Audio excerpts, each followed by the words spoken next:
90 minutes after I gave birth to my son, my husband handed me a folder instead of a blanket. Not flowers. Not a name for the birth certificate we still hadn't picked. A folder, thin and gray, the kind lawyers use when they want something signed before anyone has the strength to argue. He set it on the tray beside my water cup like it belonged there, next to the sippy straw and the little plastic pitcher. And he said 4 words that split my life into a before and an after. I need this signed. I want you to sit with that for a second, because I did. I sat with it for exactly the amount of time it took my son to open his eyes for the first time. And in that same breath, I understood that the man standing over my hospital bed had already left. His body just hadn't caught up yet. By morning, I would be the reason his entire empire nearly came apart. He had no idea.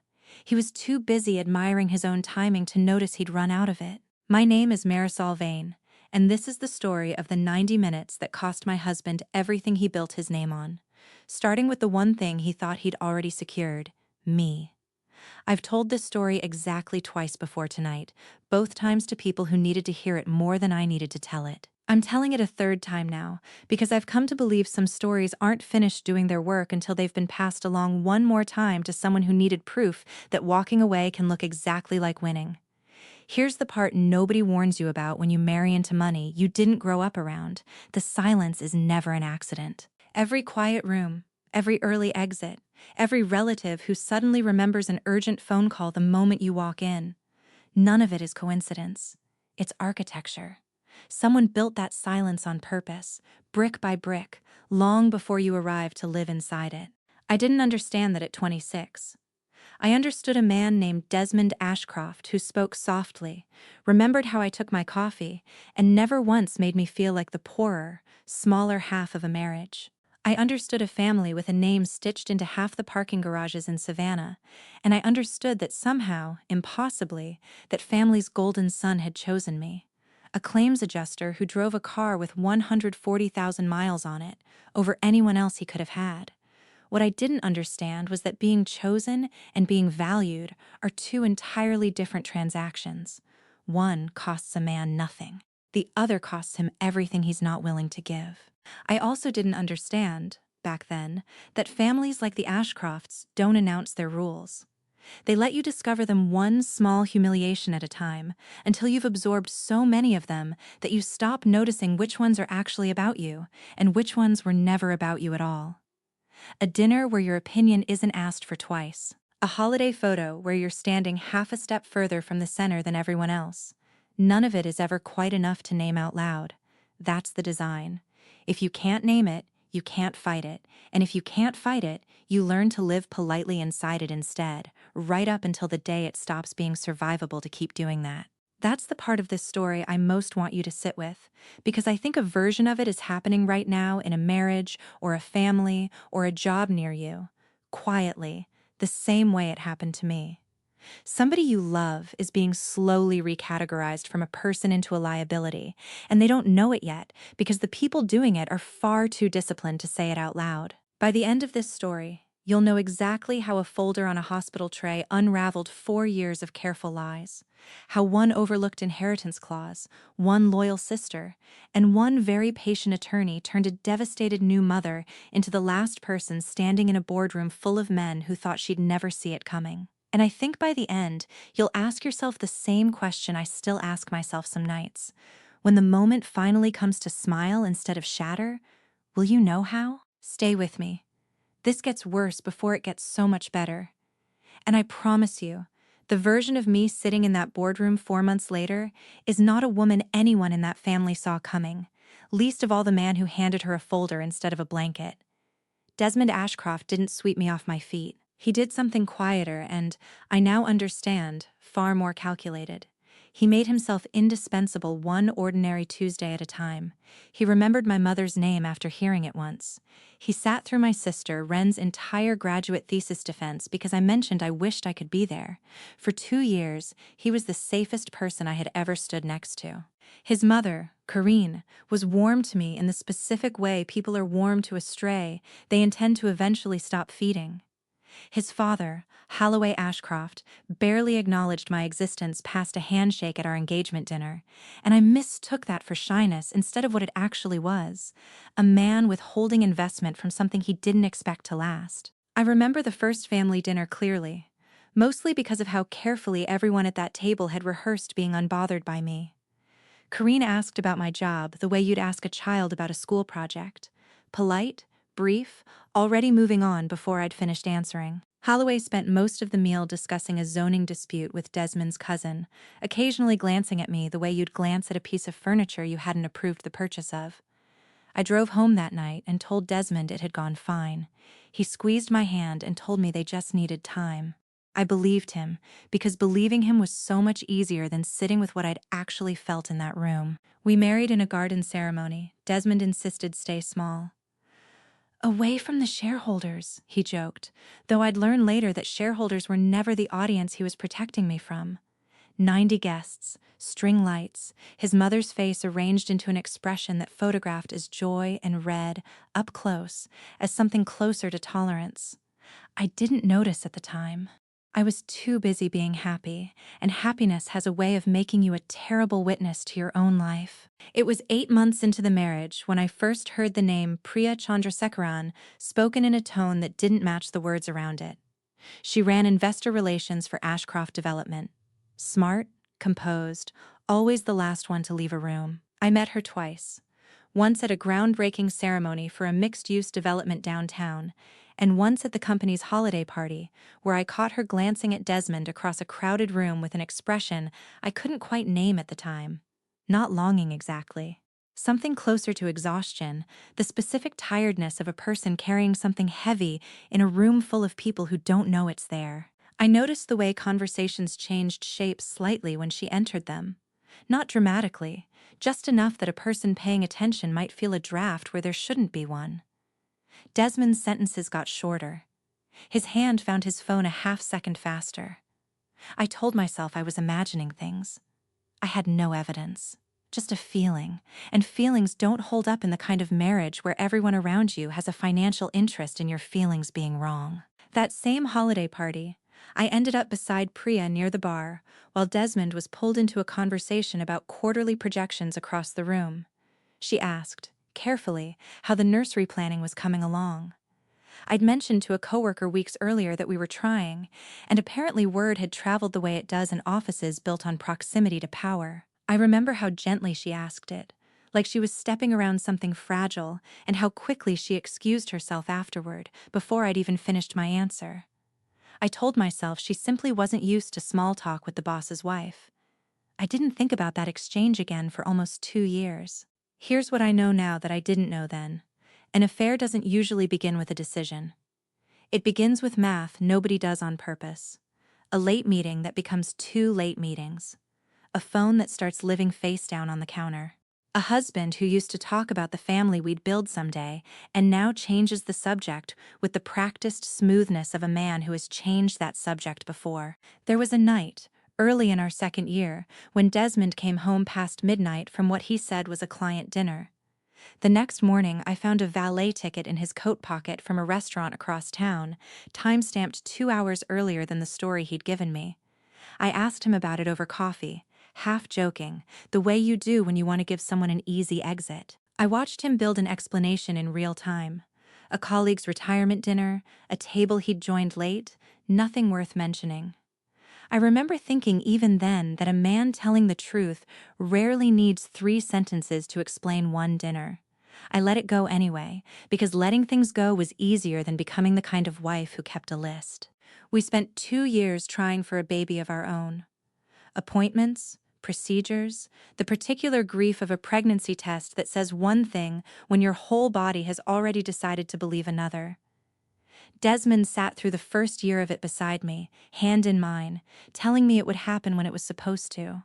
I believed him completely. I've since had to ask myself how much of that patience was real, and how much was simply the cheaper thing to perform while a different answer was already taking shape somewhere else, in a life running parallel to ours that I had no reason yet to suspect existed.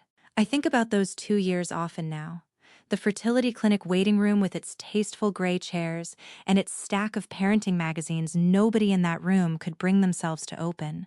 The particular loneliness of crying quietly in a parking garage after an appointment that went nowhere, and driving home anyway because there was nothing else to do but drive home. I spent that time believing Desmond and I were failing at the same thing, together, shoulder to shoulder. I didn't know that somewhere else in the city, that same failure wasn't being shared with me at all. When I finally became pregnant, in the spring of our 4th year, Desmond cried in the ultrasound room. I remember it so clearly because it became the memory I clung to through everything that came after. He repainted the guest bedroom into a nursery over a single weekend, moving furniture himself instead of hiring anyone, sanding down an old dresser his grandmother had left him until 2 in the morning because he wanted it to be ours, not bought. He picked a name with me over months of dinner table debates. Callum, the week before I finally went into labor. What I didn't know was that Priya had given birth to his son 4 months earlier, in a hospital 20 minutes across town, and that Desmond had been present for that birth too, in whatever version of presence a man can offer 2 women in the same season of his life.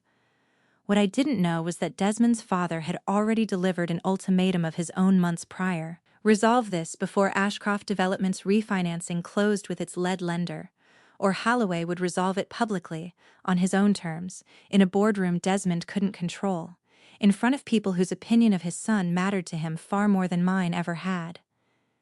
That refinancing review had been moved up once already. It was scheduled for the week after my due date. Desmond hadn't told me any of that. He'd simply been running out of time to keep 2 entirely separate lives from finally touching. He wasn't nervous in that hospital room because he was becoming a father. He was nervous because he was running out of road, and some part of him, the part that still cried at ultrasounds and sanded dressers at 2 in the morning, hadn't yet decided which road he was going to take. Callum was born at 4:12 in the morning. After 11 hours of labor, Desmond spent beside me exactly the way he'd promised he would, timing my breathing, feeding me ice chips, telling the nurses twice, unprompted, how long we'd waited for this. Looking back, I think some part of him meant every word of it in the moment, the same way an actor can mean a line completely while saying it and still walk off stage into an entirely different life 5 minutes later. Callum cried the second he was lifted into the air, and the sound filled that room in a way I still don't have adequate words for, except to say it felt like the beginning of something enormous. I held him against my chest, still shaking, and looked up at Desmond expecting to see the same man who'd cried at the ultrasound. Instead, I saw a man checking his watch. "Do you want to hold him?" I asked, gently, assuming shock, assuming the particular disorientation new fathers sometimes describe. "In a minute," he said, and something in his voice had already gone flat and careful in a way I hadn't heard from him before, not once in 4 years. He stepped into the hallway a few minutes later for a call I wasn't supposed to hear. I heard enough of it anyway, through the half-open door. A woman's voice on the other end, tight and no longer willing to be managed. "Not this time," Desmond said, low. "Not like this. I'll handle it in person." He stood there afterward for a long moment with his hand still on the doorframe, like a man bracing himself before walking back into a room he'd already decided how to leave. What I didn't know yet was that Priya had called him twice that morning. The second time to tell him she wasn't willing to keep their son hidden through another milestone while my son got announced to the entire family. And beneath that, a text had arrived from Karine 20 minutes earlier, letting Desmond know she and Holloway were already on their way to the hospital, with no indication either of them intended to pretend, once they arrived, that there was more than one grandchild worth acknowledging publicly that year. Desmond had roughly 90 minutes before his own parents would decide, on their terms instead of his, exactly how this was going to unfold in front of me. He came back in wearing a different shirt than the one he'd worn all night. I noticed it and didn't understand why until much later. I understand now that he wasn't dressing for a conversation he wanted to have. He was dressing for one he'd finally run out of ways to avoid. He set that thin gray folder on my tray table, next to my water cup, like it belonged there. "My family needs the refinancing to close clean," he said, in a voice that sounded rehearsed, like he was reading from a memo someone else had drafted for him days earlier. Priya's son is already accounted for. I need you to sign the post-nup addendum before the board meets Thursday. It protects you financially. It's the right move for everyone. I looked down at that folder. Then I looked at my son's small, sleeping face, still soft and pink, and entirely unaware that his father had just tried to quietly erase him with a signature before he'd even been given a name on paper. I didn't cry. I didn't ask Desmond to repeat himself. I smiled, and I watched that smile unsettle him far more than any amount of crying ever could have. I could see it shift something in his jaw, the same way you'd watch a man realize, half a second too late, that he'd miscalculated an audience. "I'll read it," I told him. "Carefully. You should hope I don't understand it." He laughed. The specific laugh of a man who assumes a woman is bluffing, the kind of laugh that comes right before he checks his phone and walks toward the door already thinking about the next room he needs to manage. He had no idea that 2 counties over, in a filing cabinet nobody in his family had opened in 6 years, sat the one variable his very careful plan had never once accounted for. My late uncle, Foster Vane, spent 35 years as a commercial real estate attorney before he retired to a small house on the coast where he grew tomatoes he was inexplicably proud of and called me every Sunday just to ask how my week had gone. He'd handled one deal, decades earlier, back when Ashcroft Development was still a 2-building operation with more ambition than capital, that gave him a small minority stake in an early partnership agreement. A stake that had never been formally bought out when the company restructured years later, because nobody in that family thought a retired attorney's old paperwork was worth the legal fee would take to clean up. Foster died 8 months before Callum was born, of a heart condition none of us had known was serious until it very suddenly was. What I didn't know, sitting in that hospital bed with a folder I had no intention of signing, was that a year before his death, unprompted, he'd asked his old law partner, a sharp, methodical woman named Odalise Ferris, to review that stake one more time. He told her he wanted to make sure the paperwork still meant what it used to mean, even if he wasn't around to explain it himself. She'd worked with him for nearly 20 years and told me later she didn't fully understand what he'd been quietly protecting until she watched, in real time, exactly what that old clause was built to catch. I'd been putting off Odalis's calls for 3 weeks by the time I finally picked up, from that hospital bed, 2 nights after Callum was born. Mostly because I couldn't stomach the idea of ignoring my own uncle's memory on top of everything else falling apart around me. I assumed it was routine estate paperwork, the kind of thing that follows any death for months afterward. I was wrong, and she told me so gently, the way you tell someone something they need to sit down for, even when they're already sitting down. That minority stake, she explained, came bundled with a standing contractual right, written decades earlier, back when the company was small enough that a handshake and a signature carried real weight, to request an independent review of executive conduct any time Ashcroft Development was mid-refinancing with an outside lender. It had been drafted specifically to protect minority partners from exactly the kind of instability an undisclosed affair, a hidden heir, and a false certification to lenders could create during an active financing period.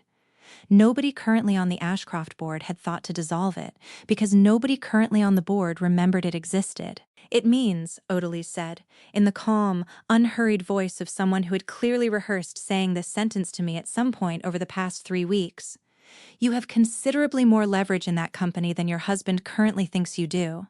The only question is whether you want to use it quietly, or whether you want Thursday's board meeting to be the first place he finds that out."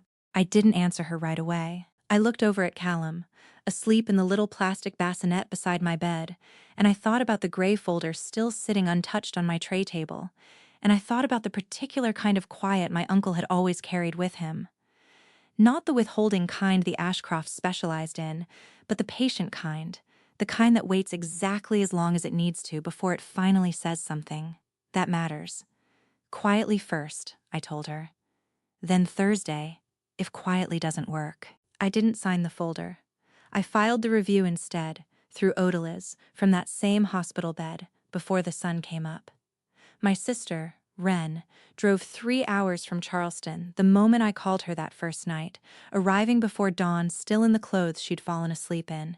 She didn't ask if I was okay. She asked what I needed, in that order, and then she simply took over.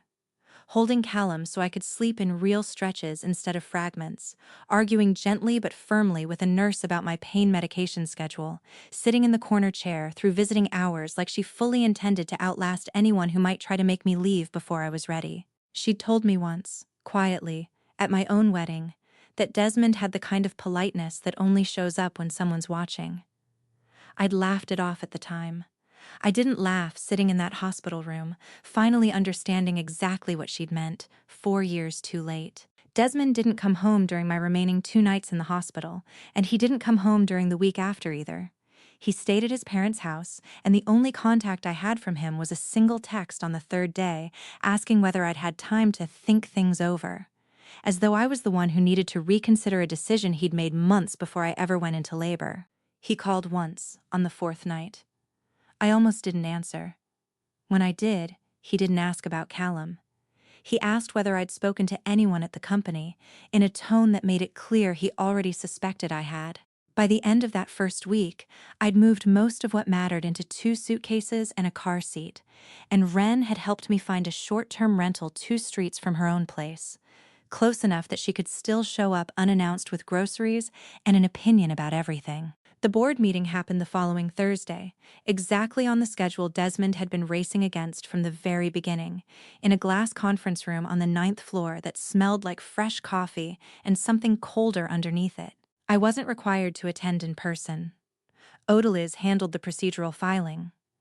But I went anyway, Callum asleep in a carrier against my chest, because I wanted Desmond to see exactly who was sitting across the table from him the moment his father asked him to explain himself out loud. Holloway asked his son, in front of 6 board members and 2 outside counsel, whether it was true he had fathered a child with a company employee while personally certifying stable, undivided family circumstances to the bank arranging Ashcroft Development's refinancing. Desmond said the situation was being handled privately. Privately, Holloway said, in a voice I'd never heard him use before, flat and entirely without warmth, including handing your wife a legal document to sign 48 hours after she gave birth to your son? Desmond didn't have an answer for that one. I watched him, for the first time in 4 years, look like a man who had genuinely run out of the right sentence to say. Then something happened that none of us had planned for. A former Ashcroft Development project manager, a man named Rule, who'd left the company 2 months earlier on unfriendly terms after a bonus dispute he felt he'd been unfairly denied, sent Odaliz a message thread he'd been sitting on out of simple resentment rather than any loyalty to me. In it, Desmond had joked, months earlier, that once the situation with Priya was settled quietly, he intended to distance himself from her within a year, once the optics no longer mattered to the board. It wasn't luck that handed us that thread. It was the ordinary, predictable consequence of a man treating people as disposable and assuming none of them would ever compare notes. Priya didn't attend the meeting, but she sent a written statement through her own counsel 2 days beforehand. Not out of any loyalty to me, but because she'd learned, the hard way, exactly what Desmond's promises were worth once they stopped being convenient for him. Her statement corroborated the timeline down to the week, including the exact date Desmond had certified those lender disclosures while their son was already 4 months old. The review Odaliz filed confirmed everything she'd suspected from that very first phone call. Desmond had signed formal lender disclosures describing stable, undivided family circumstances during the precise quarter in which he was quietly negotiating a private settlement with Priya on the side. A material misstatement during an active financing period. Exactly the scenario my uncle's decades-old clause had been written, patiently and with no way of knowing it would ever matter, to catch. The divorce and the succession dispute ran side by side for the better part of 4 months. It wasn't a clean legal victory handed to me automatically by an old family clause, the way I might have wished it could be. The original partnership language required interpretation, and Odaliz called it exactly what it was from the start, a genuine dispute, not an automatic answer. There were depositions, financial disclosures. An outside mediator brought in specifically to keep the matter from spilling into a courtroom the Ashcroft family wanted to avoid at almost any cost, and more than one afternoon where Odaliz warned me the outcome could still go either way, depending on which precedent the mediator ultimately found more persuasive. I didn't ask for anything designed to punish Desmond in the paperwork. I asked for what was fair, and with a board that no longer fully trusted his judgment and a minority stake he'd never once accounted for, fair turned out to be considerably more than either of us expected walking in. Full custody arrangements weighted heavily toward stability for Callum, a financial settlement that didn't require me to fight for every line of it, and a formal acknowledgement, buried in the paperwork but very real, that Desmond's lender certifications had been materially false. The custody arrangement was the only part where Desmond initially showed up looking something like the man I'd married. He asked for structured visitation, and I let the mediator set reasonable terms because I wanted to be able to tell Callum honestly someday that I hadn't been the one who closed every door between them. Desmond used 3 of his first 8 scheduled visits, showing up late to 2 of them and cutting a third short for a work call he said couldn't wait. By Callum's first birthday, he'd stopped scheduling them at all. No folder, no clause, and no amount of money ever managed to fix the part of him that reached for a signature before he ever reached for his own son. Holloway reached out himself, almost a year after that board meeting, and asked if we could talk without lawyers in the room. We met at a coffee shop near my new house, neutral ground, and he sat across from me looking older than I remembered, his hands wrapped around a cup he never once drank from. He told me, in a conversation longer than any I'd had with him during my entire marriage, that his own father had run the family business the same way, measuring people by usefulness instead of character, keeping score instead of keeping close, and that he'd spent decades repeating that lesson without ever questioning where it had actually gotten any of them. It wasn't quite an apology. It was closer to an explanation, offered late, for a silence he'd finally recognized he'd helped build long before I ever arrived in that family. Corrine sent one letter around that same time, on the same cream stationery she'd used for our wedding invitations, saying she hoped I would understand these things are complicated. I read it twice and didn't answer. Some understanding only gets offered once it's convenient to offer it, and convenient understanding rarely deserves a reply. I moved an hour outside the city, to a small house with a yard and a maple tree Callum has already started naming every season, the way small children attach ceremony to things that don't need it and somehow make it feel necessary anyway. Wren drives up most weekends, still smelling faintly of whatever her husband was repairing that week, and she still hasn't let me live down the fact that she distrusted Desmond's politeness years before I was ready to hear it. Odalise handles the trust paperwork twice a year now. Always over coffee, always with the same dry joke about how 3 weeks of unanswered voicemails turned into the most useful legal strategy she never planned on handing me. Holloway sends a card every year on Callum's birthday now, signed simply grandfather, and last spring he asked, through Odalise, whether he could visit occasionally on neutral terms, no expectations attached. I said yes, mostly because Callum deserves to decide for himself, someday, what kind of relationship he wants with a family whose name he'll always carry a piece of, whether he chooses to or not. Desmond called me once, almost a year after everything settled. Late at night, his voice smaller than I'd ever heard it, none of the practiced calm left in it at all. He asked if there was still some way to be part of Callum's life, the way he should have been from the very beginning, before any of this ever had the chance to happen. I thought about that hospital room, about the folder on the tray table, and the 90 minutes he'd made me sit there believing he might still choose us before he decided, very deliberately, not to. You had your 90 minutes, I told him. I gave you the rest of your life after that to change your mind, and you spent every bit of it making sure you didn't. I hung up, and I haven't heard from him since. Not a card, not a message, not even through Odalise. Callum is walking now, fast and a little reckless, the way toddlers are when they've decided the whole world exists specifically for them to explore. He has my stubbornness and somebody else's easy laugh, and he's started asking, in the fragmented way 2-year-olds ask anything, where his father is. I haven't found the right words yet. I don't think there's a version of the truth that fits neatly into a toddler's vocabulary, so for now I tell him his father is far away, and I let that be enough, knowing there's a harder conversation waiting for us both somewhere down the road. One I refuse to have before he's actually ready to hear it. I think about that hospital tray more than I probably should, given how far away it feels now. Not the folder itself, and not even the 90 minutes themselves, but the exact half second right before I smiled instead of shattered. The moment I decided, without fully understanding why at the time, that I wasn't going to make this easy for him. I still don't know exactly where that steadiness came from. Maybe it was my uncle, patiently waiting in old paperwork for a moment he never got to see. Maybe it was Ren, driving 3 hours in the middle of the night without asking a single unnecessary question. Maybe it's simply what happens when a person finally runs out of reasons to make herself smaller for someone who is never going to notice the effort anyway. Every night before he falls asleep, I tell Callum some version of the same thing, that the people who are supposed to choose you sometimes don't, and that isn't the end of the story. It's just the part where you find out who does. Some nights he's already asleep before I finish saying it. I say it anyway, quietly, mostly for myself at this point, because it's still the truest thing I know how to tell either of us. Sometimes winning isn't revenge. Sometimes it's simply making sure the next generation never has to beg to be chosen at all. If you were the one holding that folder, 90 minutes into motherhood, with everything you built quietly falling apart in front of you, would you have signed it just to keep the peace? Or would you have done exactly what I did? Tell me below. I still think about which answer actually wins. And if this story pulled you in, stay a while longer.